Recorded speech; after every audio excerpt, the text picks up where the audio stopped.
আমার মরণ আসিবে কখন কেউ তো জানে না, আমার মরণ আসিবে কখন।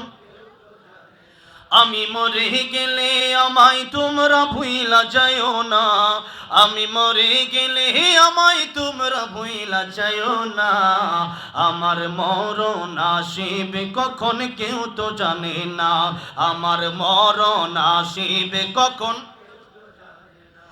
এই দুনিয়া চির জীবন থাকার জায়গা না, অন্ধকার কবর যে আমার আসল ঠিকানা। এই দুনিয়া চির জীবন থাকার জায়গা না, অন্ধকার কবর যে আমার আসল ঠিকানা। সবাই রেখে আমায় চলে যাবে সঙ্গী হবে না, সবাই রেখে আমায় চলে যাবে সঙ্গী হবে না, আমার মরণ আসিবে কখন কেউ তো জানে না, আমার মরণ আসিবে কখন। কবর মাঝে মা বাবাকে দেখা যাবে না, দেখব যাকে তিনি হলেন শাহে মদিনা। কবর মাঝে মা বাবাকে দেখা যাবে না, দেখব যাকে তিনি হলেন শাহে মদিনা।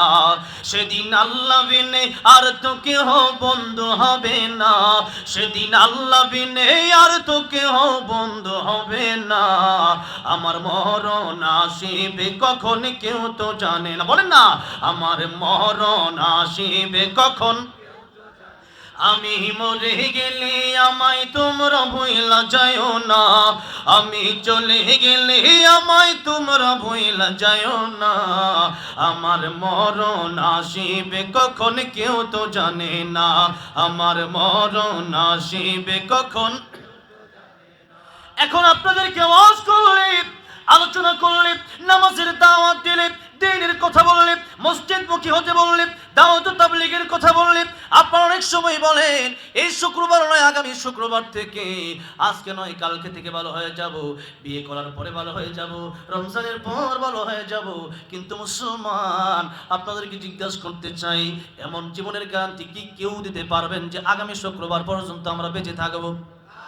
তাহলে এই কথা যদি যারা বলেন যে আগামী শুক্রবার থেকে ভালো হয়ে যাব, আগামী শুক্রবার থেকে নামাজ ধরবো, আগামী শুক্রবার থেকে দান করব, বিয়ের পরে ভালো হয়ে যাব।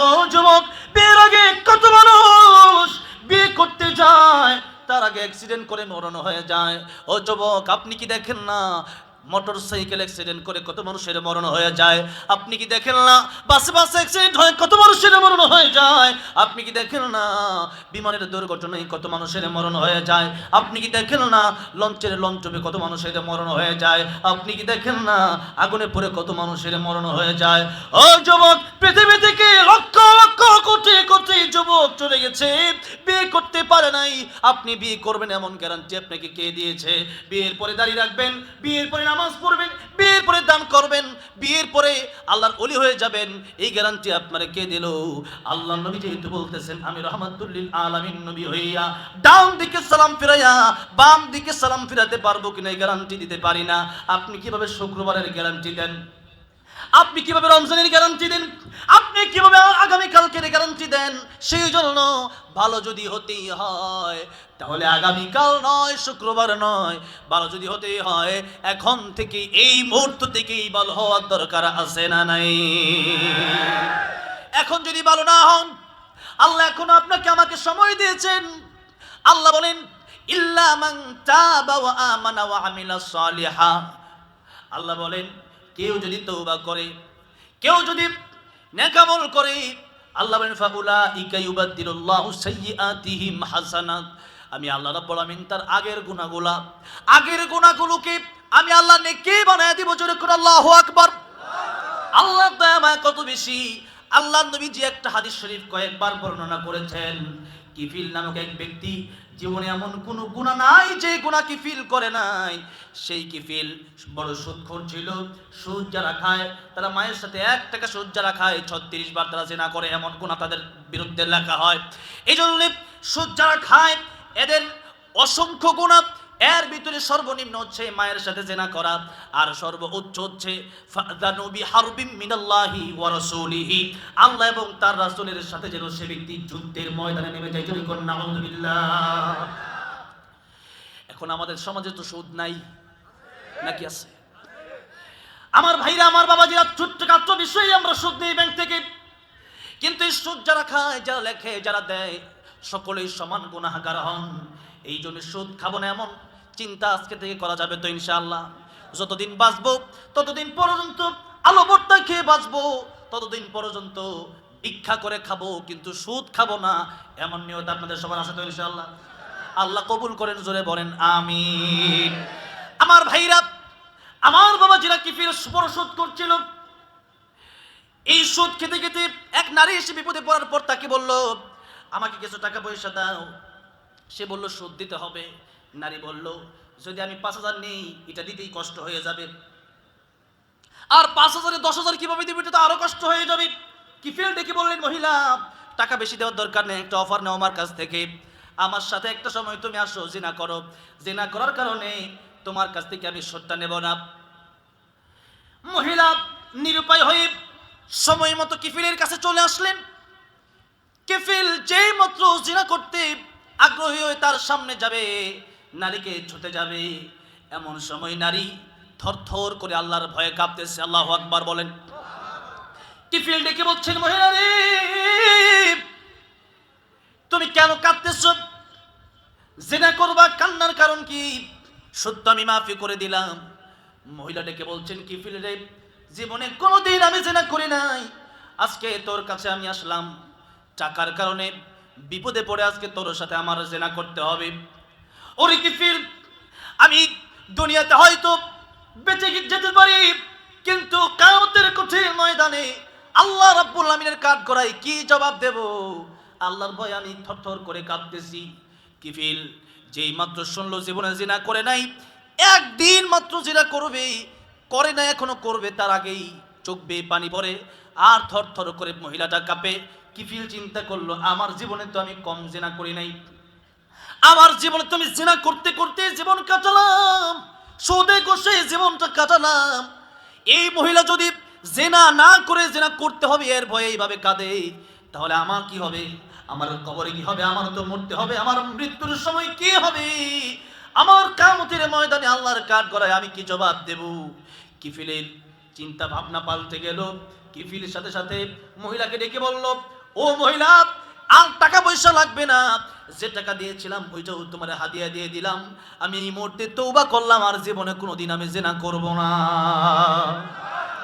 যেই মাত্র তওবা করছে, আল্লাহর নবী, বিশ্ব নবী রাহমাতুল লিল আলামিন মানুষকে মন্দ কাজ থেকে ফিরে আসার জন্য, তওবা করার জন্য এই ঘটনা কয়েকবার বর্ণনা করেছেন। নবীজি নিজেই বর্ণনা করেছেন কয়েকবার। আল্লাহর নবী বলতেছেন, কিফিল ওই যে রাতে তওবা করলো, ওই রাতে তওবা করে ঘুমায় গেল, ওই রাতে তওবা করার পর যখন ঘুমায় গেল, হাদিস শরীফের ভিতরে আসছে কিফিলের ওই ঘুমের ভিতরেই তার মরণ হয়ে গেল। লোকেরা সকালবেলা কিফিলের মৃত্যুর খবর শুনে বড় খুশি হয়ে গেল, কারণ যারা সুদ নেয়, যাদের কাছ থেকে সুদ নেয়, ওই লোকটা যদি মারা যায়, সুদখোর, যার কাছ থেকে লক্ষ লক্ষ টাকা সুদ নিয়েছিল, লোকটা কিন্তু আসলে খুশি হওয়ারই কথা। বিপদের সময় টাকা ছিল, টাকা ধার চেয়েছিলাম, ঋণ চেয়েছিলাম, ঋণ দেওয়া একটা ইবাদত, কর্জে হাসানা দেওয়া একটা ইবাদত, সেটা সে করে নাই, বরং আল্লাহর বিরুদ্ধে যুদ্ধে নেমেছে। এরকম মারাত্মক কাজগুলো যারা করে, এদের জন্য মানুষের ভালোবাসা থাকে না, এদের জন্য মানুষের বদদুয়া শুধু আসতে থাকে। অথচ আল্লাহর নবী একবার সাহাবায়ে কেরাম রাদিয়াল্লাহু আনহুম আজমাইনদের সাথে ছিলেন। সাহাবায়ে কেরাম রাদিয়াল্লাহু আনহুম আজমাইন বললেন, একটা লোকের লাশ নিয়ে যাওয়া হচ্ছে। সাহাবায়ে কেরাম বললেন, লোকটা বড় ভালো ছিল। নবীজি বললেন, ওয়াজাবাত। আরেকটা লোকের লাশ নিয়ে যাওয়া হচ্ছে। সাহাবীরা বললেন, লোকটা বড় মন্দ ছিল। নবীজি বললেন, ওয়াজাবাত। সাহাবীরা বললেন, ইয়া রাসূলুল্লাহ, কারণটা কি? দুইজনের বেলায় আপনি ওয়াজাবাত কেন বললেন? আল্লাহর নবী বললেন, ও সাহাবীরা, আসলে তোমরা তাদেরকে ভালো, যাকে ভালো বলেছো, লোকটা আসলেই ভালো ছিল। আসলে লোকটাকে আল্লাহ রাব্বুল আলামিন এই ভালো থাকার কারণে জান্নাত দিয়ে দিবেন। জোরে বলুন সুবহানাল্লাহ। আর যে লোককে তোমরা মন্দ বলছো সেই লোক আসলেই মন্দ, তোমরা মন্দ বলার কারণে সেই লোকটাকে আল্লাহ জাহান্নামে দিয়ে দেবে। এই জন্য 10 জন মুমিন বান্দা যদি একজন মুমিন বান্দার ব্যাপারে ভালো বলে যে লোকটা বড় ভালো ছিল, মৃত্যুর পরে 10 জন মুমিন বান্দা যদি তার জন্য কোনো ভালো মানুষের জন্য দোয়া করে, 10 জন মুমিনের সাক্ষী গ্রহণ করতে গিয়া আল্লাহ রাব্বুল আলামিন ওই ব্যক্তিকে মাফ করে দেয়। এই জন্য ভালো মানুষ যদি কেউ হয় তার জানাজায় আর শাজিম থেকে আল্লাহ রাব্বুল আলামিন ঘোষণা দিয়ে ফেরেশতা পর্যন্ত পাঠায় দেন। জোরে বলেন সুবহানাল্লাহ। নবীজি একদিন এক সাহাবীর জানাজায় নবীজি হাঁটতেছেন, পা উঁচা করে হাঁটতেছেন। একজন সাহাবী জিজ্ঞেস করলেন, ইয়া রাসূলুল্লাহ, আপনি রাহমাতুল লিল আলামিন নবী কেন পা উঁচা করে হাঁটেন? নবীজি বলতেছেন, ও সাহাবীরা, আজকে এত ফেরেশতা আমার সাহাবীর জানাজায় আসছে, এই ফেরেশতাদের জন্য আমি যে কদম রাখবো রাখার জায়গাটাও পাচ্ছি না। আল্লাহু আকবার। সাহাবায়ে কেরাম রাদিয়াল্লাহু আনহুম আজমাইন ওনাদের মৃত্যুর সময় ফেরেশতারা পর্যন্ত চলে আসতেন, এমনকি হেতাজ্জা আরশুর রহমান আল্লাহর আরশ পর্যন্ত কাঁপতে শুরু করে দেয়। এমনকি ভালো মানুষের যখন মৃত্যু হয় আল্লাহর আকাশ কাঁদে, আসমান কাঁদে, জমিন কাঁদে। কারণ হচ্ছে ভালো মানুষের নেক আমল যখন আকাশ দিয়ে আসমান দিয়ে নিয়ে যাওয়া হয় তখন এই আসমান তার জন্য বড় খুশি, এই নেক আমল পাওয়ার কারণে বড় খুশি হয়। তার সে সুন্দর ঘ্রাণে সে মুখরিত হয়ে যায়, সুগ্রাণে নেক আমলের সুগ্রাণে আকাশ মুখরিত হয়ে যায়।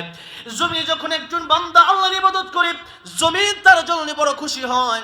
আর লোকটা যখন মারা যায় তখন আসমান কান্দে, জমিন কান্দে, আয় আল্লাহ এই লোকটার ভালো আমল তো আমার আসমান দিয়ে আমার আকাশ দিয়ে আর নিয়ে যাওয়া হবে না।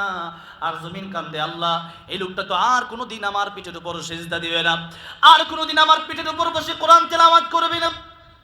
এই জন্য আকাশ জমিন পর্যন্ত তার জন্য রহমতের দোয়া করতে থাকে। সেজন্য এবারে আপনাদেরকে জিজ্ঞাসা করতে চাই, আমাদের মৃত্যু বরণ করতে হবে কি হবে না? মরতে হবে কি হবে না? মরতে আমাদের হবেই, কিন্তু আমরা চলে গেলেও আমাদের নেক আমলগুলো কিন্তু ঠিকই থেকে যাবে। যেরকম ঠিক না ঠিক? এই জন্য দুনিয়া যতদিন চলবো ভালো কাজ করে বেঁচে থাকার চেষ্টা করবো বলে ইনশাআল্লাহ। আমার ভাইরা, আমার বাবাজিরা, মৃত্যুর কথা বলতেছিলাম।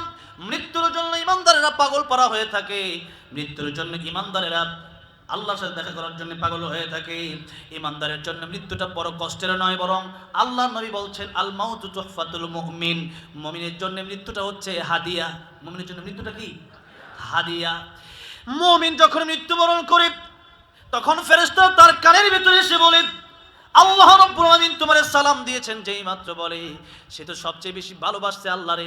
রাতের আরামের ঘুমকে হারাম করে দিয়ে ঠান্ডা পানি দিয়ে ওযু বানায়া তাহাজ্জুদের নামাজে দাঁড়ায় গেছে, কত সিজদায় চোখের পানি ছেড়ে দিয়েছে আল্লাহ রাব্বুল আলামিনকে দেখার জন্য, আল্লাহ পাওয়ার জন্য।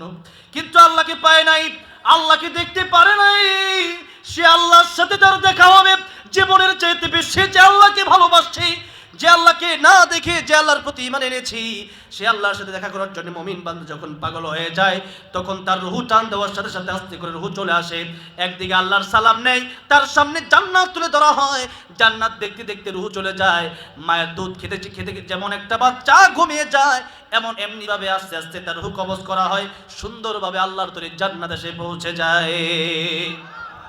আর যে ব্যক্তি না বেনামাজি, যে ব্যক্তি কাফের, যে ব্যক্তি ফাসিক, যে ব্যক্তি তওবা করে মরতে পারলো না, সে ব্যক্তির জান যখন আজরাইল মালাকুল মউত কবজ করতে আসে, সে ব্যক্তি ভালো করেই জানে এই রূহ আমার, এই রূহ তো আমি তো জীবনে ভালো কোনো কাজ করি নাই, মরার পরের জন্য কোনো কাজ করি নাই, শুধু মরার আগের জন্য সব কাজ করেছি।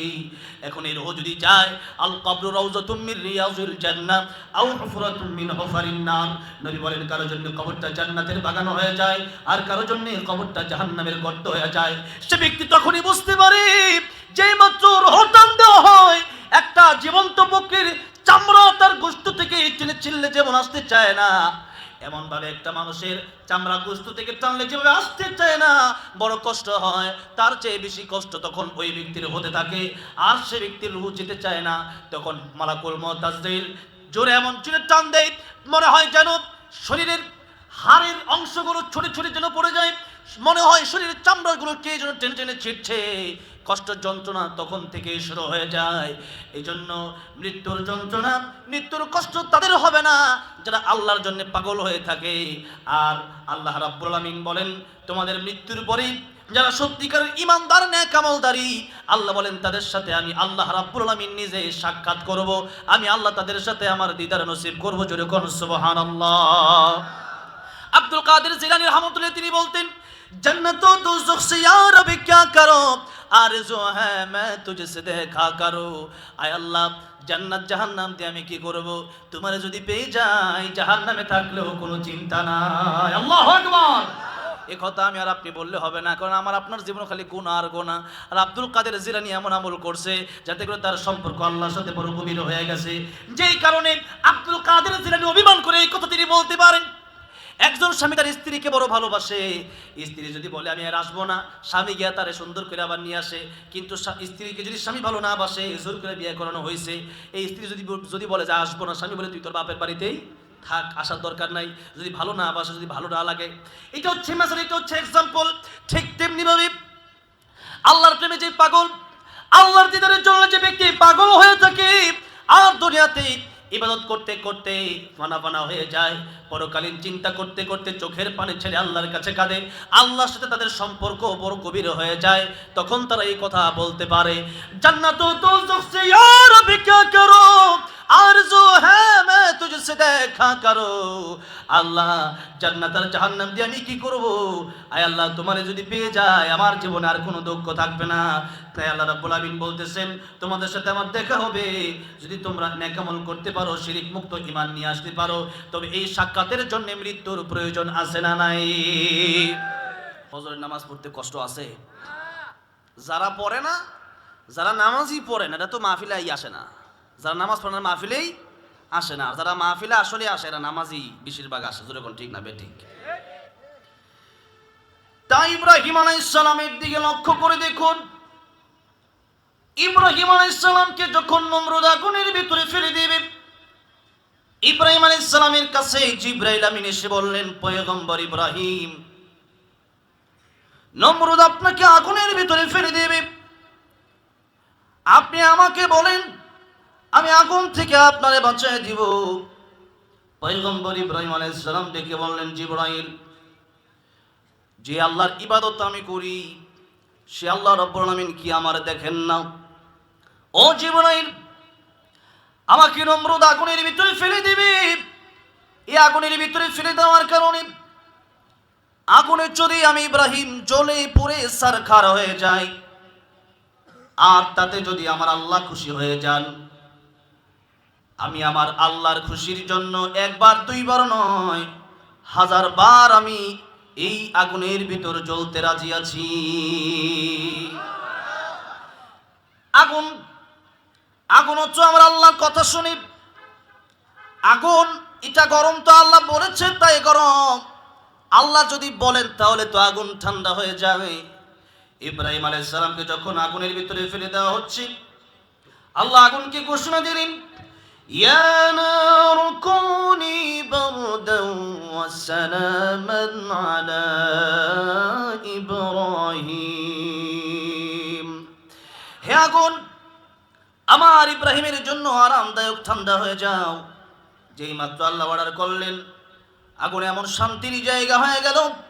ইব্রাহিম আলাইহিস সালাম সে আগুনের ভিতরে 40 দিন পর্যন্ত ছিলেন। এই পৃথিবী থেকে বিদায় নেওয়ার আগে ইব্রাহিম আলাইহিস সালাম তামাম পৃথিবীর মানুষদেরকে জানিয়ে গেলেন, আমি ইব্রাহিম পৃথিবীর যত জায়গায় গেলাম সবচাইতে শান্তির জায়গা ওই জায়গা ছিল। 40 দিন পর্যন্ত নমরুদের আগুনের ভিতরে যে আমি ছিলাম, ওই জায়গার চাইতে শান্তি পৃথিবীর আর কোনো জায়গায় আমি ইব্রাহিম পাই নাই। এই জন্য কবি বলেছেন, যে নামে ইব্রাহিমের আগুন হলো পানি, ডাকার মতো ডাকলে আজ সাড়া দেবেন তিনি, রে মন সাড়া দেবেন তিনি। ঠিক না বলেন? যে নামে ইব্রাহিমের আগুন হলো পানি, ডাকার মতো ডাকলে আজ সাড়া দেবেন তিনি, রে মন সাড়া দেবেন তিনি। ও মধুর নামটি মিটায় হতাশার জ্বালা, গলেতে পরো ও নামের মালা, ও নামের তুলনা হবে না, হবে না, তুলনা নাই নাই নাই, তুলনা নাই নাই নাই। এসো না আল্লাহর নামে গান গাই, এসো না মন প্রাণ জোড়াই, এসো না মন প্রাণ জোড়াই।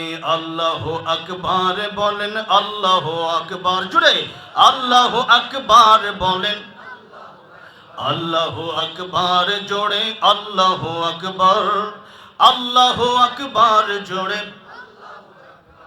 ও মধুর নামটি নিলে হৃদয় হাসে, ও মধুর নামে সুখ নেমে আসে, ও নামের তুলনা মিলে না, মেলে না, তুলনা নাই নাই নাই, তুলনা নাই নাই নাই। এসো না আল্লাহর নামে গান গাই, এসো না মন প্রাণ জোড়াই, এসো না মন প্রাণ জোড়াই। আল্লাহ আকবার জোড়ে, আল্লাহ আকবার বলেন। এবার আপনাদেরকে জিজ্ঞাসা করতে চাই, ও নারায়ণগঞ্জের মুসলমান, ইব্রাহিম আলাইহিস সালাম যে আল্লাহর কাছে চাইলেন, জিবরিল আমিনের কাছে পর্যন্ত চাইলেন না, সেই আল্লাহ রাব্বুল আলামিন এখনো আছেন না নাই? এখনো আমাদের কি দেখেন কি দেখেন না? আমাদের কথা শোনেন কি শোনেন না? কিন্তু আমাদের বিশ্বাসটা এরকম নাই। নামাজের ভিতরে প্রতি রাকাত নামাজে আমরা পড়ি ইয়্যাকা না'বুদু ওয়া ইয়্যাকা নাস্তাঈন, কেবলমাত্র আমরা ইবাদত করি আল্লাহর, আর সাহায্য চাই কেবলমাত্র আমরা আল্লাহর কাছে। কিন্তু নামাজের ভিতরে কি যে পড়ি এটা অনেকেই বোঝে না। সূরা ফাতিহার তরজমা অনেকেই জানি না। আল্লাহু আকবার থেকে নিয়ে আসসালামু আলাইকুম ওয়া রাহমাতুল্লাহ পর্যন্ত কি কি হচ্ছে, তার সাথে যে আল্লাহর কথোপকথন হচ্ছে বান্দার সাথে, বান্দা এতটুকু জানি না। সেজন্য নামাজের ভিতরে খুশু আসে না, মনোযোগ আসে না। আল্লাহ রাব্বুল আলামিনের কাছে চাওয়ার মতো আমরা চাইতে পারি না। যেভাবে চাওয়ার দরকার ছিল ওইভাবে আজকে আমরা চাইতে পারি না। যেমন বিশ্বাসের প্রয়োজন ছিল এমন বিশ্বাস আমরা করতে পারি না, যার কারণে দেখা গেছে অভাব অনটন আমাদের লেগেই থাকে, বিপদ আপদ লেগেই থাকে, দোয়া কবুল হয় না। এর কারণ হচ্ছে আসলে চাওয়ার মতো চাইতে পারি না। ইব্রাহিম আলাইহিস সালামের মতো যদি এখনো চাইতে পারি, আমার আল্লাহ রাব্বুল আলামিনের দিতে কি দেরি হবে নাকি বলেন? লা তাখুযুহু সিনাতুন ওয়ালা নাওম। আল্লাহ রাব্বুল আলামিন 24 ঘন্টার ভিতরে একটা সেকেন্ড তিনি ঘুমান না। এর কারণ হলো বান্দা কখন কোন বিপদে পড়ে। নদীর বিপদে বান্দা বিপদে পড়তে পারে, সাগরের মাঝখানে বান্দা বিপদে পড়তে পারে, জঙ্গলার মাঝখানে বান্দা বিপদে পড়তে পারে, রুটে ঘাটে বান্দা গভীর রজনীতে বিপদে পড়তে পারে। আমার আল্লাহ যদি ঘুমায় যান, এই বান্দাকে দেখার মতো আর কেউ থাকবে না। সেজন্য আল্লাহ রাব্বুল আলামিন কেন ঘুমালেন? আয়াতুল কুরসির আয়াতের তাফসীরে মুফাসসিরগণ বলেছেন, বান্দার মায়ার কারণে বান্দার জন্য আল্লাহ রাব্বুল আলামিনের এত দয়া, যেই দয়ার কারণে আমার আল্লাহ রাব্বুল আলামিন ঘুমান না। শুধু তাই না, শুধু ঘুমান না বিষয়টা এরকম নয়। গভীর রাত যখন হয়ে যায়, গভীর রজনীতে পৃথিবীর মানুষগুলো যখন ঘুমায়া যায়, পাখিরা যখন তাদের বাসাতে ঘুমায়া যায়, রাত যখন নিস্তব্ধ হয়ে যায়, আল্লাহ রাব্বুল আলামিন আরশে আজিম থেকে প্রথম আকাশে চলে আসেন আর বান্দাদেরকে ডাকতে থাকেন, আলা মিন মুস্তাগফিরিন ফাগফির লাহু, আলা মিন মুস্তারজিকিন ফারজুকহু, আলা মিন মুবতালান ফাউআফিয়াহু, আলা কাযা আলা কাযা হাত্তা ইয়াতলুআল ফজর। ফজর পর্যন্ত আল্লাহ ডাকতে থাকে বান্দারে, কার গুনাহ মাফের প্রয়োজন? ও বান্দা, মায়ের সাথে বেয়াদবি করলে পরে মার মনে চাই যে আমি আমার সন্তান যদি মাফ চাই তাহলে মাফ করে দেব। বাবার মনে চাই আমার সন্তান বেয়াদবি করেছে, আমার সন্তান যদি মাফ চাই আমি মাফ করে দেব। কিন্তু এই কথা বলে না, ও সন্তানাই আমার কাছে মাফ চা, আমি তোরে মাফ করে দিব। কিন্তু আল্লাহ এত দয়ালু করুণার আধার, তিনি বান্দাকে সারা রাত ডাকতে থাকেন, বান্দারে তোর কি প্রয়োজন, আমি আল্লাহ দেওয়ার জন্য তোরে ডাকতেছি, কিন্তু তুই তো বান্দা আমার কাছে চাস না। এই গভীর রজনীতে চাওয়ার শ্রেষ্ঠ সময় হচ্ছে গভীর রজনীতে, কারণ আল্লাহ রাব্বুল আলামিন বান্দাকে দেওয়ার জন্য তিনি ডাকতে থাকেন, বান্দারে তোর গুনাহ মাফের প্রয়োজন, বান্দা জীবন ভর গুনাহ করেছিস, আয় আমার কাছে মাফ চা, চোখের পানি ফেলে কান্না করলে নাকের ডগায় তোর চোখের পানি আসার আগে আগে আমি আল্লাহ রাব্বুল আলামিন তোর জিন্দেগির গুনাহগুলি মাফ করে দেব। গুনাহ করতে সারা জীবন সময় লেগেছে, এই সারা জীবন গুনাহ করতে অনেক পরিশ্রম হয়েছে, গুনাহ করা এটাও তো একটা কঠিন, কিন্তু মাফ নিতে বেশি সময়ের প্রয়োজন হয় না। দুনিয়ার রাজা বাদশাহ, দুনিয়ার দামি মানুষের কাছে গেলে পরে প্রস্তুতি নিয়ে যাওয়ার প্রয়োজন হয়, সময় বেঁধে যাওয়ার প্রয়োজন হয়, নির্দিষ্ট সময় দিলে ওই সময় যেতে হয়। যে কোনো সময় চেয়ারম্যান সাহেবকে পাওয়া যায় না, যে কোনো সময় এমপি সাহেবকে পাওয়া যায় না, সিরাফারা কাপড় পরে গেলে পাওয়া যায় না, যে কোনো টাইমে গেলে পাওয়া যায় না, অনেক ব্যস্ত তিনি। কিন্তু আমার আল্লাহ রাব্বুল আলামিন ওনার কাছে যাওয়ার জন্য নির্দিষ্ট কোনো সময়ের প্রয়োজন নাই, দামি জামা কাপড়ের প্রয়োজন নাই, ধনী হওয়ার প্রয়োজন নাই, আপেল কমলা আঙ্গুরের প্রয়োজন নাই। আল্লাহর কাছে বান্দা 24 ঘন্টার ভিতরে যে কোনো সময় যে কোনো অবস্থায় বান্দা তওবা করবে, আমার আল্লাহ রাব্বুল আলামিন বান্দার তওবা তৎক্ষণাৎ আল্লাহ রাব্বুল আলামিন সাথে সাথে কবুল করে নেয়। এই জন্য তওবা করার জন্য স্পেশালি বিভিন্ন জায়গায় কোরআন খতম করায়া এরপরে মোনাজাত করে তওবা করলেই যে হয়ে যাবে, বিষয়টি এরকম নয়, বরং পূর্বে যে এই গুনাহগুলো করেছে আর করব না এমন নিয়ত করা যাবে তো ইনশাআল্লাহ? নিয়ত করা যাবে না? এরপরেও যদি গুনাহ হয়ে যায় তাহলে আল্লাহর কাছে আপনি আবার তওবা করবেন। প্যারা নবী রাহমাতুল লিল আলামিন যিনি আল্লাহর পয়গম্বর, আল্লাহর পরে পৃথিবীতে যার সম্মান, যার জীবনে কোনো গুনাহ ছিল না, আল্লাহ রাব্বুল আলামিন আল্লাহর নিজের ব্যাপারে যেই কালিমাটা ব্যবহার করেছেন, নবীর ব্যাপারে এক কালিমাই ব্যবহার করেছেন। আল্লাহ নিজের ব্যাপারে বলছেন আলহামদুলিল্লাহি রাব্বিল আলামিন, আর নবীর ব্যাপারে নবীর কথা বলতে গিয়ে আল্লাহ রাব্বুল আলামিন বলছেন ওয়া মা আরসালনাকা ইল্লা রাহমাতাল লিল আলামিন। আল্লাহু আকবার। আল্লাহ রাব্বুল আলামিন সূরা বাকারায় আরেকটা আরো স্পষ্ট করে দিলেন, কোথায় ছিলাম, কোথায় আছি, আবার আমরা কোথায় যাব, এটাও কি জানার দরকার আমাদের আছে না নাই? আমি এখানে আসলাম, ছিলাম কোথায়, আবার আমি এই জায়গা থেকে যাব কোথায়, এটা যদি আমি না জানি, আমাকে এলাকার কেউ জিজ্ঞাসা করলেন যে আপনি কোন জায়গা থেকে আসছেন, আমি বলবো গাজীপুর থেকে আসছি। কেন আসছেন? এই ওয়াজ মাহফিলের দিনে দাওয়াত দেওয়ার জন্য আসছি। আবার কোথায় যাবেন? আলোচনা শেষ করে আমি আবার গাজীপুর চলে যাব। বিষয়টা এমনই, আমি আসলে আগে কোথায় ছিলাম, এখন আমি যে দুনিয়াতে আসছি এটা কি আমার আসলে থাকার জায়গা কিনা, নাকি আবার এখান থেকে চলে যেতে হবে, এটাও জানার দরকার আছে না নাই? তাই আল্লাহ রাব্বুল আলামিন বলছেন কাইফা তাকফুরুনা বিল্লাহ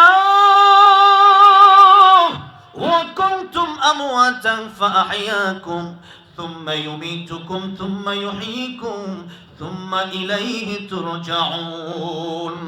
আল্লাহ বলেন কাইফা তাকফুরুনা বিল্লাহ, মানুষ কিভাবে আল্লাহর সাথে নাফরমানি করে, অথচ কুনতুম আমওয়াত, এই মানুষ তো ছিল মৃত, এই মানুষ তো মায়ের পেটের ভিতরে ছিল জমাট রক্ত। মিন আইয়ি শাইইন খালাকাহু মিন নুতফাতিন খালাকাহু ফাকদ্দারা থুম্মা আস-সাবিলা ইয়াসসারা থুম্মা আমাতাহু ফাআকবারা। এই মানুষ তো ছিল মৃত, এই মানুষকে তো আমি আল্লাহ রাব্বুল আলামিন জমাট রক্ত থেকে আমি আল্লাহ রাব্বুল আলামিন তাকে বানালাম।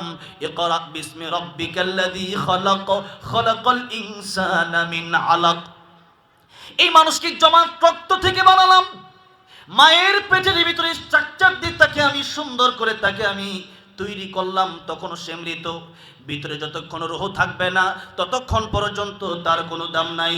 একটা মৃত বাচ্চা যদি পৃথিবীতে আসে, মৃত বাচ্চাকে কোনো মা বাবাও ঘরে জায়গা দেয় না, বরং মৃত বাচ্চাটাকে দাফন করে দেয়। কারণ হচ্ছে রূহ যেহেতু নাই, তার দিয়ে কোনো কাজেও লাগবে না। এই জন্য এই রূহটাকে চিনতে হবে। আরে আমার হাত, আমার পা, আমার বাড়ি, আমার গাড়ি, কিন্তু আমিটাকে সেটাই তো জানি না। ভেতরের আমিটাকে ঠিক করতে হবে। তাই আল্লাহ রাব্বুল আলামিন কোরআন শরীফে এটাও বলেছেন, ও পৃথিবীর মানুষেরা, উপরের দামি দামি সুন্দর সুন্দর পোশাক পরলে, দামি দামি বাড়ি আর গাড়ি হলে, অনেক সম্পদ হলে পরে, আর যদি সুন্দর চেহারা হয়, আর যদি তুমি লম্বা চূড়া হও, সুন্দর স্বাস্থ্য থাকে, এটা দিয়ে আমি আল্লাহর কাছে দামি হওয়া যাবে না। লম্বার খাটো দিয়ে আমি আল্লাহর কাছে দামি হওয়া যাবে না।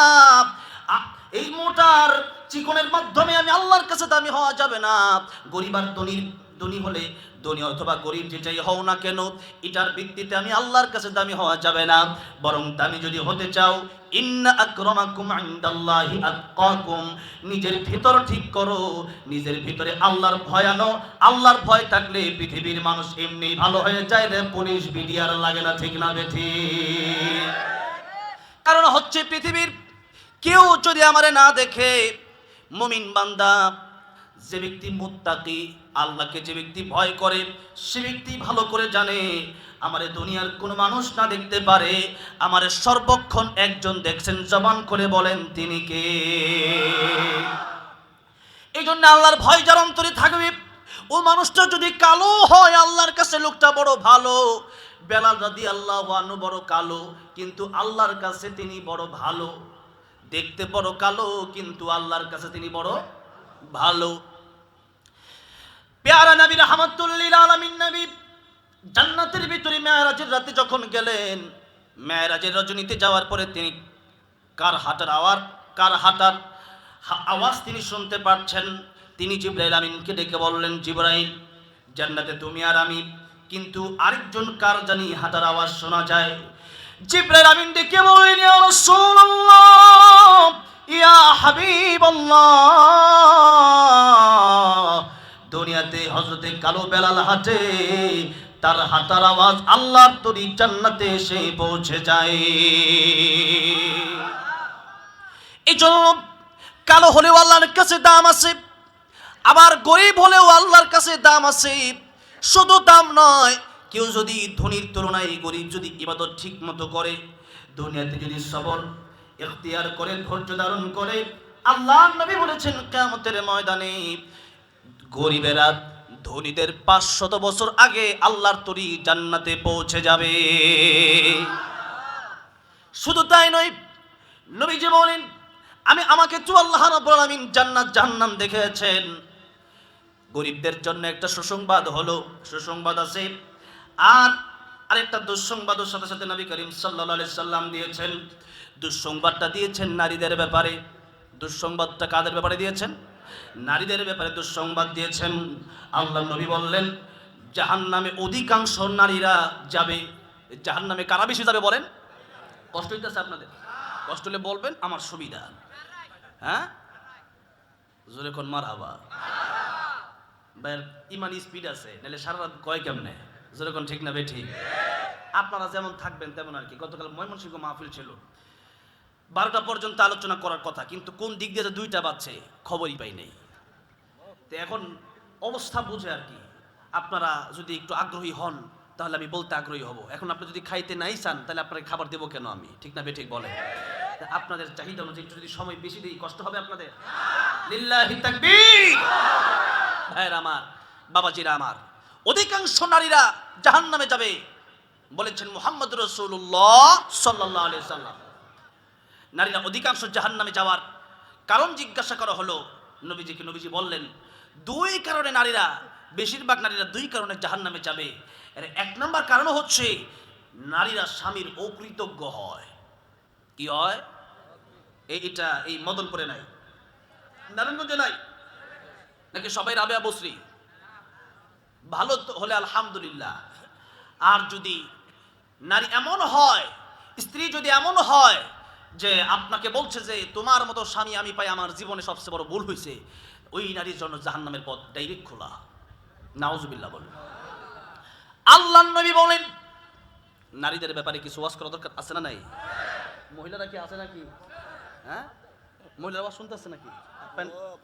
ও মাশাআল্লাহ, বাড়িতে বাড়িতে না, মহিলারাও শুনতেছে।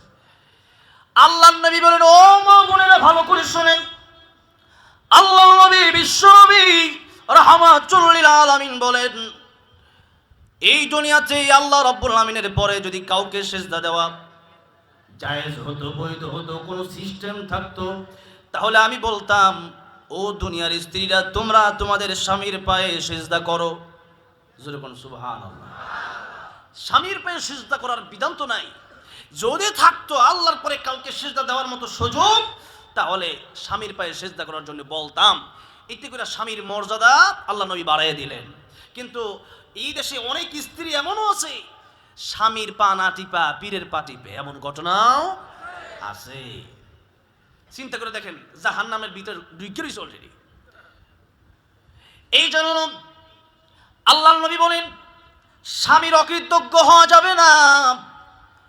কেউ যদি মনে করে এই দুনিয়ায় শাহরুখ খান, সালমান খান তালাশ করে, আর দামি দামি গয়না, দামি দামি শাড়ি কাপড় তালাশ করে, আমি সেই নারীকে বলতে চাই, ও মা বোন, এটা দুনিয়া, এটা তো জান্নাত নয়।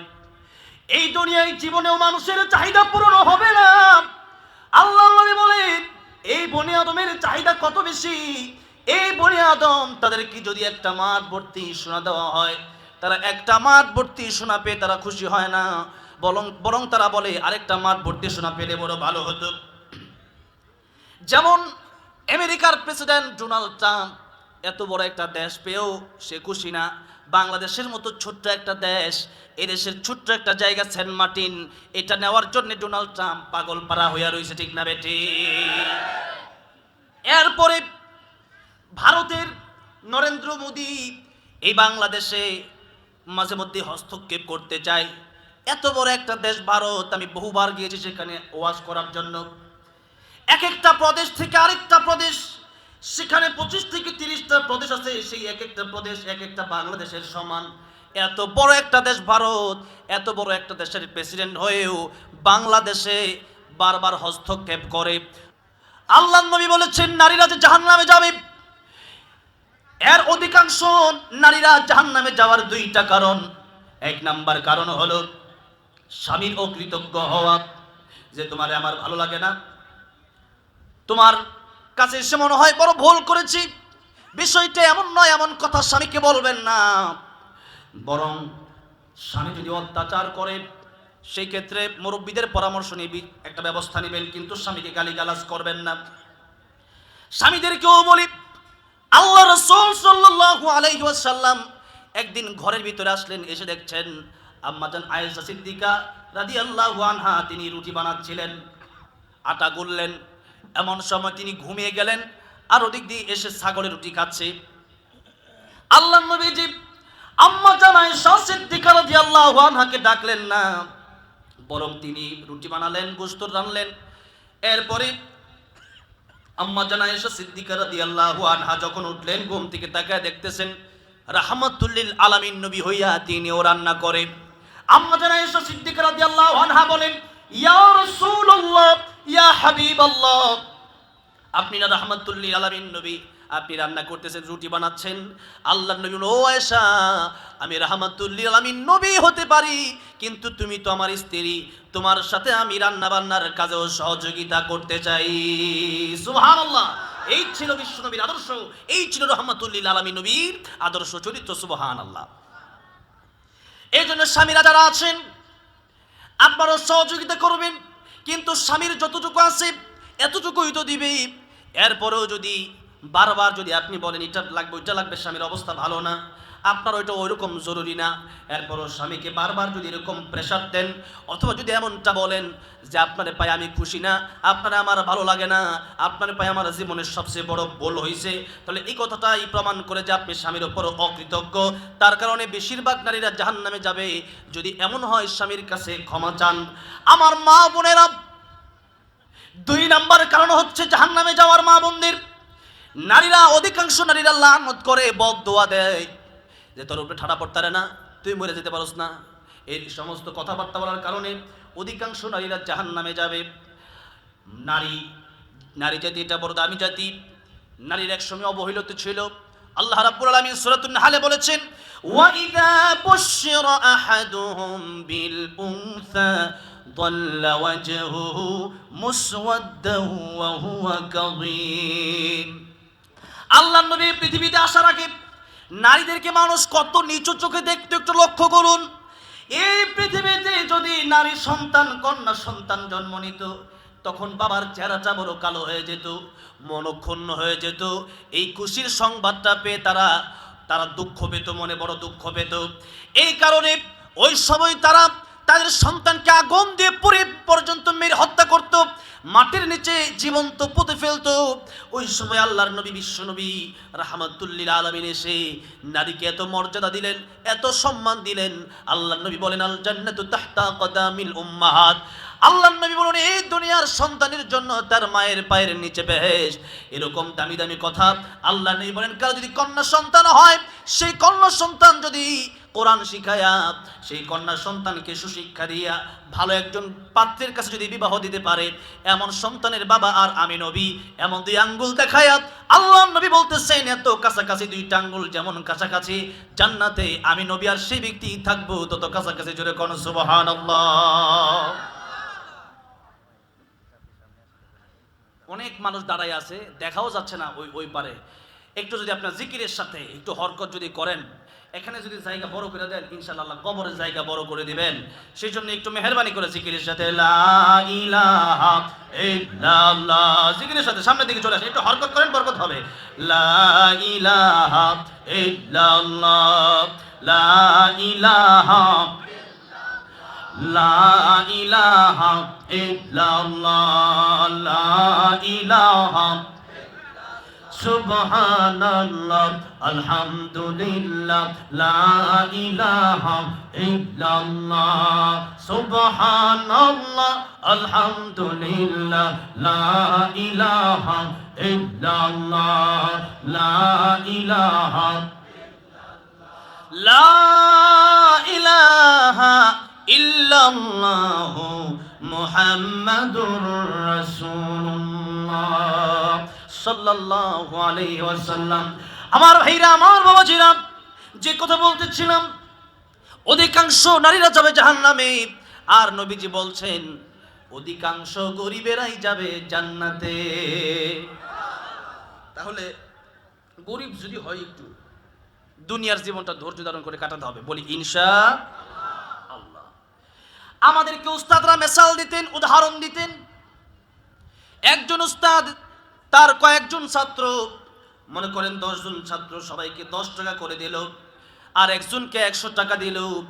10 টাকা করে সবাইকে দেওয়ার পরে 100 টাকা করে একজনকে দেওয়ার পরে সবাইকে আবার এটাও বলে দিল, বিকালে সবাই নাস্তা করে মাগরিবের পরে তোমরা আসবা, সবাই আবার কে কি খাইছো টাকা দিয়ে এটার হিসাব দিবা, কিভাবে খরচ করছো। ছাত্ররা মাগরিবের পরে আসলেন। আসার পরে উস্তাদ বললেন, একটা গরম তাওয়া আমি এই জায়গায় বসালাম, এই গরম তাওয়াটার উপরে দাঁড়ায়া প্রত্যেকের হিসাব দিবা। 10 জন ছাত্রের 9 জন ছাত্রকে দিয়েছিল 10 টাকা করে। এই 9 জন ছাত্র একবার দাঁড়ালো, আর সাথে সাথে নেমে পড়লো যে 10 টাকা দিয়ে চিপস খাইছি, 10 টাকা আইসক্রিম খাইছি, 10 টাকায় সিঙ্গারা সমোসা খাইছি, এরকম হিসাব দিয়া নেমে পড়লো। কিন্তু যারা 100 টাকা দিচ্ছে তার খবর আছে না নাই? গরম তাওয়ার উপরে ওইটা সে কি 100 টাকার হিসাব দিতে পারবে নাকি? সিঙ্গারা খাইছে, সমোসা খাইছে, আইসক্রিম খাইছে, এগুলো কইতে কইতে পা পুইরা যাবে, যখন ঠিক না বে ঠিক। ঠিক তেমনি ভাবে যার যত বেশি, তার হিসাবটাও কিয়ামতের ময়দানে বেশি হবে। এই জন্য গরিবের কোনো চিন্তা নাই, টাকা পয়সা না থাকলে টেনশনের কোনো প্রয়োজন নাই। আবার ধনী যদি টাকাটা আল্লাহর রাস্তায় খরচ করে, তারও কোনো টেনশন নাই। আল্লাহর নবীর 2 জন জামাতা, একজন উসমান গনি রাদিয়াল্লাহু আনহু, আরেকজন আলী রাদিয়াল্লাহু আনহু। ওনাদের 2 জনকে দিয়ে মেসাল দেবার জন্য বললাম। এই 2 জনের ভিতরে উসমান গনি রাদিয়াল্লাহু আনহু, তিনি ছিলেন ধনী। শুধু ধনী না, তিনি ছিলেন গনি, তিনি ছিলেন শিল্পপতি। তিনি কি ছিলেন? শিল্পপতি ছিলেন তিনি। আর অপরদিকে আলী রাদিয়াল্লাহু আনহুর ঘরে 1 দিন 2 দিন 3 দিন চুলায় আগুন ধরে না, এমন গরিব তিনি। কিন্তু 2 জনকে আল্লাহর নবী দুনিয়াতে থাকতেই জান্নাতের টিকিট দিয়েছে কি দেয় নাই? এই জন্য ধনী যদি হন, এই টাকা পয়সা আল্লাহ রাস্তায় খরচ করতে হবে, আর গরিব যদি হন ধৈর্য ধারণ করতে হবে। ভাইরা আমার, বাবাজিরা আমার, যে কথা বলতেছিলাম মরণ আখিরাতের কথা, আল কাইয়িসু মান দানা নাফসাহু ওয়া আমিলা লিমা বা'দাল মাউত। আমাদের কবর জীবনের কথা যদি আমরা চিন্তা করি, নবীজি বলতেছেন যে ব্যক্তি কবরের চিন্তা করবে সে ব্যক্তি হলো জ্ঞানী ব্যক্তি, সে ব্যক্তি মূর্খ হতে পারে না। আর যে ব্যক্তির অন্তরে কবরের চিন্তা নাই, হাসরের চিন্তা নাই, পরকালের চিন্তা নাই, সে ব্যক্তি জ্ঞানী হতে পারে না। সেই জন্য কবরের চিন্তা আমাদের করার দরকার আছে না নাই বলেন? কবরের চিন্তা আমাদের করতে হবে। মুমিন বান্দা যারা, এরা মৃত্যুর জন্য তারা অপেক্ষায় থাকে। কারণ মুমিন বান্দা যারা আল্লাহর সাথে তারা সাক্ষাৎ করতে চায়। আল্লাহর সাথে তারা কি করতে চায়? সাক্ষাৎ করতে চায়। প্রথমেই বলেছিলাম ঈমানদার যারা, ওয়াল্লাযীনা আমানু আশাদ্দু হুব্বাল লিল্লাহ, ঈমানদারের অন্তরে সবচাইতে বেশি ভালোবাসা, সবচাইতে বেশি মুহাব্বত কার জন্য? আরেকটু জোরে আল্লাহর নামটা বলেন, কার জন্য? তাই আল্লাহ বলছেন বন্ধুত্ব আমাকেই বানাতে হবে। ইন্নামা ওয়ালিয়ুকুমুল্লাহু ওয়া রাসূলুহু ওয়াল্লাযীনা আমানুল্লাযীনা ইউকিমুনাস সালাতা ওয়া ইউতুনাজ যাকাতা ওয়া হুম রাকিউন। আল্লাহ বলতেছেন বন্ধু যদি বানাতে হয়, এক নম্বরে তোমরা বন্ধু বানাবা আমি আল্লাহকে। কারণ যখন তোমার কেউ ছিল না তখন ছিলেন তিনি, যখন তোমার কেউ রবে না তখনও রবেন কে? তাই আল্লাহ বলতেছেন বন্ধুরে, তুমি তো এক সময় মৃত ছিলাম, এক সময় কিছুই ছিলে না, আমি আল্লাহ রূহ দিলাম, এখন রূহ দেওয়ার পরে দুনিয়াতে তুমি আসলা। ও বান্দারে, সুম্মা ইউমিতুকুম সুম্মা ইউহয়িকুম, তোমার আবার মরণ হবে, তোমার আবার জীবন হবে। আর এই জীবন জীবন নয়, আরো জীবন আছে। এই জীবন নিয়ে যাবে সেই জীবনের কাছে, সেই জীবনের নাম হলো কিয়ামতের ময়দান। আরেকটা আয়াত আপনাদের সামনে পেশ করতে চাই।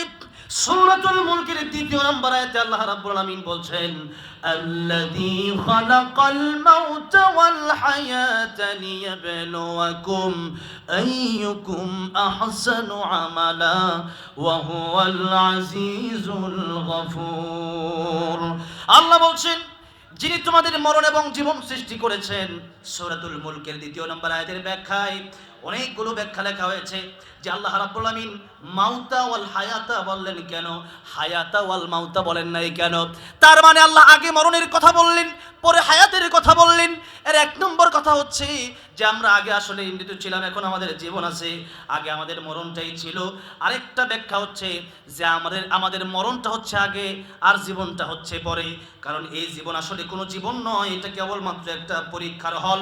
লিয়াবলুয়াকুম আইয়ুকুম আহসানু আমালা, কে কার চেয়ে ভালো করে উত্তম আমল করতে পারে, কে কার চেয়ে উত্তম আমল করে কবরের সামান যোগাইতে পারে। সেজন্য আল্লাহ রাব্বুল আমিন বলছেন আল্লাযী খালাকাল মাউতা ওয়াল হায়াতা, তোমাদের মরণ আমি আল্লাহ আগে বললাম। এর কারণ হচ্ছে তোমাদের মরণটা আসলে আগে, আর বাস্তব জীবন যেটা, বাস্তব হায়াত যেটা, ওইটা তো আসলে দুনিয়ার হায়াত তো আসলে হায়াত না, পরকালের হায়াত আসলে হায়াত, যেখানে আর কোনো দিন মৃত্যুবরণ করা লাগবে না। কিয়ামতের ময়দানে পুলসিরাতের গোড়ায় দুম্বার আকার ধারণ করি মৃত্যু নামক বস্তুটাকে জবাই করে দেওয়া হবে। সেই মৃত্যু শেষ হয়ে যাবে সেদিন। আর জান্নাতি মানুষদেরকে ডেকে বলা হবে, ও জান্নাতীরা, বসবাস করো চিরস্থায়ী জান্নাতে, আর কোনোদিন তোমাদের মরণ হবে না। আল্লাহু আকবার। আর কোনোদিন মরণ হবে না, আর কোনোদিন বুড়া হবে না। আল্লাহর নবী একদিন এক বুড়াকে বললেন, বুড়ারা জান্নাতে যাবে না। বুড়া খুব কষ্ট পেলেন। নবী একটু মজা করলেন আর কি ওনার সাথে, যে আমি তাহলে জান্নাতে যাবো, এটা কেমন কথা? আল্লাহর নবী বললেন, বুড়া মানুষ বুড়া অবস্থায় জান্নাতে যাবে না, বরং বুড়া মানুষেরা তারা যুবক হয়ে যাবে। আল্লাহ রাব্বুল আমিন প্রত্যেককে যুবক বানায়া জান্নাতের ভিতরে প্রবেশ করাবে, চিরস্থায়ী জান্নাতে থাকবেন, আর কোনোদিন মরণ হবে না। জাহান্নামীবাসীদেরকেও বলা হবে, ও জাহান্নামীরা ভোগ করো জাহান্নাম, আর কোনোদিন তোমাদের মরণ হবে না। যেই জীবনে মরণ আছে, যেই জীবনের গ্যারান্টি নাই, ওই জীবন আসল জীবন, নাকি যেই জীবনের আর মরণ নাই ওইটাই আসল জীবন? কোনটা আসল জীবন বলেন? যেই জীবনের মরণে নাই ওই জীবনটাই আসল জীবন। কথা ঠিক না বেঠিক? কিন্তু আমাদের চলাফেরা, আমাদের অবস্থা দেখলে মনে হয় এই জীবনে আমরা আর কোনোদিন মরবো না, মরণ বুঝি আমাদের হবেই না, এরকম মনে হয়। ঠিক না ঠিক বলেন? আল্লাহর নবী বিশ্ব নবী রাহমাতুল লিল আলামিন একদিন সাহাবায়ে কেরাম রাদিয়াল্লাহু আনহুম আজমাইনকে জিজ্ঞাসা করেন, সাহাবীরা রে, তোমরা তোমাদের জীবনের গ্যারান্টি কতক্ষণ দিতে পারো? সাহাবীরা বললেন, ইয়া রাসূলুল্লাহ, আসর থেকে মাগরিব পর্যন্ত হয়তো বাঁচবো না। আর একজন বললেন, ইয়া রাসূলুল্লাহ, এক রাত বেঁচে থাকলে পরের রাত বেঁচে থাকতে পারবো কিনা জানি না। আরেকজন বললেন, ইয়া রাসূলুল্লাহ, 1 মিনিট বেঁচে থাকলে পর আরেক মিনিট বাঁচতে পারবো কিনা এই গ্যারান্টি নাই। আল্লাহর নবী বিশ্ব নবী রাহমাতুল লিল আলামিন ডেকে বলেন, ও সাহাবীরা, তোমরা তো কেউ একদিন গ্যারান্টি দিচ্ছ, কেউ এক ওয়াক্ত নামাজ থেকে আরেক ওয়াক্ত নামাজের গ্যারান্টি দিচ্ছ, তোমরা কেউ 1 মিনিট থেকে আরেক মিনিট গ্যারান্টি দিচ্ছ। আরে আমি তো রাহমাতুল লিল আলামিন নবী, আমার কাছে মালাকুল মাউত আজরাইল যদি আসে অনুমতির প্রয়োজন আছে, অনুমতি ছাড়া মালাকুল মাউত আজরাইল আমার গায়ে হাত দিতে পারবে না। নবীর কাছে যখন মালাকুল মাউত এসেছিল অনুমতি নিয়েছিল কিনা বলেন? একবার না, তিনবার আমার নবীর কাছে অনুমতি নিয়েছে। আল্লাহু আকবার বলেন। অনেক লম্বা ঘটনা, সেদিকে আর যাব না। আল্লাহর নবীর মৃত্যুর সময় অনেক ইতিহাস ঘটে গেছে, সেগুলো আরেকদিন আপনাদের সামনে ইনশাআল্লাহ আলোচনা করব সময় থাকলে। আজকে সময় নাই, আজকে শুধু এতটুকু বলতে চাই, নবীর কাছে মালাকুল মাউত যখন এসেছিল কয়বার অনুমতি নিয়েছিলেন? 3বার অনুমতি নিয়েছিলেন আল্লাহর নবীর কাছ থেকে। আল্লাহ নবী বলছেন, ও সাহাবীরা, মালাকুল মাউত আসলে আমার কাছ থেকে অনুমতি নেওয়া লাগবে, আমার অনুমতি ছাড়া আমার শরীরে টাচ করতে পারবে না, সেই মালাকুল মাউত অনুমতি নেওয়া লাগবে আমার কাছ থেকে। এরপরেও আমি নবীজি নামাজের পরে ডান দিকে সালাম ফিরায়া বাম দিকে সালাম ফিরাতে পারবো, এমন গ্যারান্টি আমি রাহমাতুল লিল আলামিন নবীও দিতে পারি না। আল্লাহু আকবার। নবী রাহমাতুল লিল আলামিন নবী হয়ে, শ্রেষ্ঠের শ্রেষ্ঠ হয়ে তিনি যদি জীবনের গ্যারান্টি দিতে না পারেন, বলেন তো আমার মতো আপনার মতো মানুষ কি জীবনের গ্যারান্টি দিতে পারি?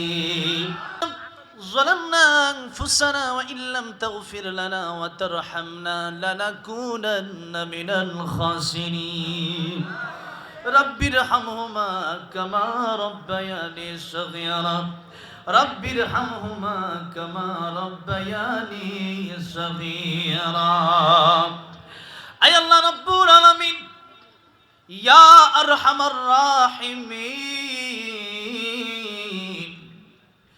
জীবনের গুনার বোঝা মাথায় নিয়ে আমি গুনাহগার। আয় আল্লাহ, তোমার নবী বলেছেন সাদা সাদা দাড়ি পাকা যাদের, তাদেরকে তারা যখন তোমার দরবারে ভিক্ষুকের মতো হাতগুলা বাড়ায় দেয়, আয় আল্লাহ তুমি তাদেরকে তাদের হাত ফেলে দিতে লজ্জা পাও। আয় আল্লাহ, জানে বামের সামনে এমন সাদা সাদা দাড়ি পাকা মুরব্বী বাবাজিদের নিয়ে হাতগুলা বাড়াইলাম। আয় আল্লাহ রাব্বুল আলামিন, যাদের জীবনে কোনো গুনাহ নাই, আয় আল্লাহ মাসুম বাচ্চা, জীবনে গুনাহ করে কই এমন এই বিষয়টাও বোঝে না। আয় আল্লাহ, এমন অনেক মাসুম বাচ্চাগুলাও আমার সাথে হাতগুলা বাড়াইয়া দিছে। আয় আল্লাহ রাব্বুল আলামিন, হাফেজ কোরআন আলেমুল আমাদেরকে নিয়ে হাতগুলা বাড়াইয়া দিলাম। আল্লাহ রাব্বুল আলামিন, আমি গুনাহগার। আয় আল্লাহ, এত বড় মজলিসে জানি না কোন আল্লাহ তোমার ওলি কুকে বসে আছি। আয় আল্লাহ রাব্বুল আলামিন, জীবনের সব গুনার বোঝা মাথায় নিয়া আমরা সবাই তোমার সেই দরবারে ভিক্ষুকের মতো 2খানা করে হাত বাড়াইয়া দিলাম। আয় আল্লাহ, নিজের মা বাবা, আত্মীয় স্বজন, পাড়া প্রতিবেশী কারো কাছে এইভাবে হাত জোর করে কোনোদিন কিছু চাই নাই। আয় আল্লাহ রাব্বুল আলামিন, তুমি আমাদের মালিক। আয় আল্লাহ, আমরা তোমার গোলাম। আয় আল্লাহ, গভীর রাত যখন হয়ে যায়, আয় আল্লাহ তুমি তখন ডাকতে থাকো। হাদিস শরীফের ভিতরে রাসূলুল্লাহ সাল্লাল্লাহু আলাইহি সাল্লাম বলেছেন, তুমি তোমার বান্দাদেরকে মায়ার নজরে ডাকতে থাকো, বান্দারে আলা মিন মুস্তাগফিরিন ফাগফির লাহু আলা মিন মুস্তারজিকিন ফারযুকহু আলা মিন মুবতালান ফাউআফিয়াহু আলা কাদা হাত্তা ইয়াতলুআল ফজর। আয় আল্লাহ রাব্বুল আলামিন, এই দেশের বহু মানুষ এখনো ঘুমায় আছে, কেউ স্বামী স্ত্রী, আবার অনেকেই মা বাবা তার ছোট্ট ছোট্ট সন্তানদেরকে বুকে নিয়ে ঘুমায় আছে। আয় আল্লাহ, ভালোবাসার জায়গা নাই, আয় আল্লাহ খাবারের ব্যবস্থা নাই, অনেকে না খেয়ে সেই মাগরিবের পর থেকে বসে আছে। আয় আল্লাহ, অনেকের বাড়িতে এয়ার কন্ডিশন, দামি দামি ফ্যান রেখে এই গরমে ভাই মানুষের ভিড়ের ভিতরে কষ্ট করে আল্লাহ কেবলমাত্র তোমার ভালোবাসা, আয় আল্লাহ তোমার না দেখে সবাই তোমার ভালোবেসে গভীর রাত প্রায় 1টা বাজে। আয় আল্লাহ রাব্বুল আলামিন, এই হাতগুলা তুমি খালি ফিরিয়ে দিও না। আয় আল্লাহ রাব্বুল আলামিন, তওবা করতেছি আর গুনাহ করব না। আয় আল্লাহ রাব্বুল আলামিন, যতই তওবা করি শয়তান আবার ধোঁকা দেয়, আবার আমরা গুনাহ করি। তবে আল্লাহ যতবারই গুনাহ করি, আবার যখন গুনাহ করি তোমার কাছে ক্ষমা চাই, মাফ চাই, তখনই আমাদের মনে হয় আমরা যত বড় গুনাহগার তার চেয়ে বড় তুমি গাফফার। আয় আল্লাহ, আমরা যত বড় নাফরমান তার চেয়ে বড় তোমার নাম রহমান। আয় আল্লাহ রাব্বুল আলামিন, আমাদের গুনার চেয়ে কোটি কোটি গুণ বেশি বড় তোমার রহমান রাহিম, তোমার গফফার নামের পাওয়ার। আয় আল্লাহ রাব্বুল আলামিন, মেহেরবানি করে আমাদের জিন্দেগিতে যত ছোট বড় গুনাহ আছে, মেহেরবানি করে আমাদের গুনার দিকে না তাকায়া তোমার রহমান রহিম গফফার গফুর নামের উসিলায় আমাদের জিন্দেগির গুনাহগুলি মাফ করে দাও। আল্লাহ রাব্বুল আলামিন, আগামীর জীবনে যেন গুনাহ মুক্ত জীবন আল্লাহ পরিচালনা করতে পারি। আল্লাহ গুনাহ মুক্ত হয়ে যেন থাকতে পারি। আল্লাহ রাব্বুল আলামিন সেরকম তৌফিক তুমি দান করে দাও। আল্লাহ রাব্বুল আলামিন, আমার সাথে যারা হাত বাড়াইয়া দিছে, জানি না কার জনম দুঃখিনী মা অন্ধকার কবর দেশে শায়িত, যেই মা 10 মাস 10 দিন পেটে ধারণ করলেন, যেই মা প্রসবের বেদনা সহ্য করলেন, যেই মা 2 বছর দুধ পান করালেন, আয় আল্লাহ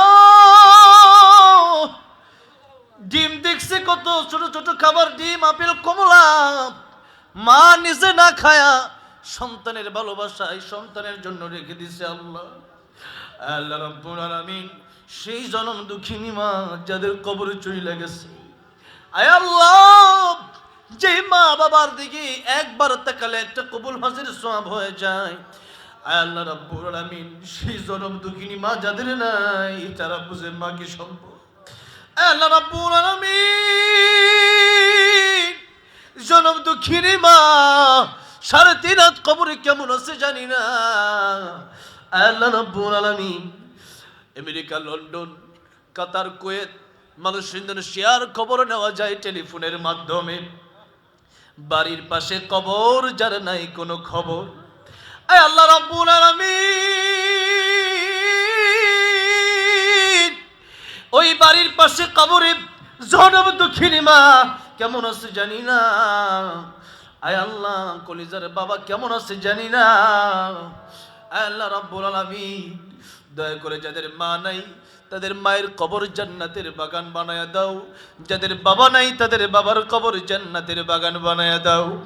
আয় আল্লাহ রাব্বুল আলামিন, অনেকেই হাতগুলা বাড়াইছে, যাদের জনম দুঃখিনী মাও নাই বাবাও নাই, আয় আল্লাহ তাদের তো আপন কেউ নাই তুমি ছাড়া। আল্লাহ রাব্বুল আলামিন, দয়া করে মেহেরবানি করে ওই পিতা মাতার কবর জান্নাতের বাগান বানায়া দাও। আল্লাহ রাব্বুল আলামিন, দাদা দাদি নানা নানি অনেকের নাই, অনেকে শ্বশুর শাশুড়ি আত্মীয় স্বজন পাড়া প্রতিবেশী অন্ধকার কবর দেশে শায়িত বন্ধু বান্ধব, আল্লাহ এলাকার অনেকেই কবর দেশে শায়িত। আল্লাহ রাব্বুল আলামিন, প্রত্যেকের কবর তুমি জান্নাতের বাগান বানায়া দাও। আল্লাহ রাব্বুল আলামিন, যে কবরে সাথী নাই বাতি নাই, যেই কবরে দরওয়াজা নাই জানালা নাই, আয় আল্লাহ সেই কবরে আমাদের যে বদামল, আমাদের যেই গুনাহ, ওই গুনাহ নিয়ে ওই কবরে গেলে ওই অন্ধকারে তো সহ্য করতে পারবো না, জাহান্নামের আগুন কিভাবে সহ্য করব? আয় আল্লাহ, দরওয়াজা ছাড়া জানালা ছাড়া এমন ঘরে কোনোদিন প্রবেশ করি নাই। আয় আল্লাহ, ওই কবরের দরওয়াজা ছাড়া জানালা ছাড়া কেমনে থাকবো? আর যদি মাটি দুই দিক থেকে চাপতে, ওটা কিভাবে সহ্য করবো আল্লাহ? আয় আল্লাহ রাব্বুল আলামিন, ওই কবরে যাওয়ার আগে মেহেরবানি করে তুমি আমাদের বন্ধু হয়ে যাও, আমাদের প্রত্যেককে ওলি কামিল বানায় দাও। আয় আল্লাহ রাব্বুল আলামিন, খাঁটি মুসলমান বানায় দাও, খাঁটি ইমানদার বানায় দাও, ইসলামের মুজাহিদ হিসাবে তুমি প্রত্যেককে কবুল আর মঞ্জুর করে নাও। আল্লাহ রাব্বুল আলামিন, যারা হাতগুলা বাড়াইছে জানি না কার মনে কি নেক বাসনা আছে, তুমি আলিমুল গায়ব। আল্লাহ রাব্বুল আলামিন, দয়া করে মেহেরবানি করে প্রত্যেকের মনের নেক বাসনা তুমি পুরা করে দাও। আল্লাহ রাব্বুল আলামিন, কেউডালা মুহাম্মাদিয়া কারিমিয়া আল্লাহ মাদ্রাসাকে তুমি কবুল আর মঞ্জুর করে নাও। আল্লাহ রাব্বুল আলামিন, 5 জন ছাত্র আজকে হাফেজ হলো, আল্লাহ কোরআন তাদেরকে ধরে রাখার তৌফিক দান করো। আল্লাহ কোরআন মোতাবেক তাদেরকে বড় আলেম বানায় দাও, তাদের কোরআন মোতাবেক তাদের জীবনকে পরিচালনা করার তৌফিক দান করো। আল্লাহ রাব্বুল আলামিন, যেভাবে চললে তুমি খুশি, রাসূল খুশি, সেভাবে আমাদের প্রত্যেককে চলার তৌফিক তুমি দান করে দাও। আল্লাহ আজকে যারা দান করলো, দান কবুল আর মঞ্জুর করো। আল্লাহ রাব্বুল আলামিন, আমার ডান পাশে সভাপতি প্রধান অতিথি, আয় আল্লাহ মাদ্রাসার জন্য আয় আল্লাহ বড় কষ্ট তারা করেন, মাদ্রাসার জন্য বড় মোহাব্বত তাদের ভিতরে।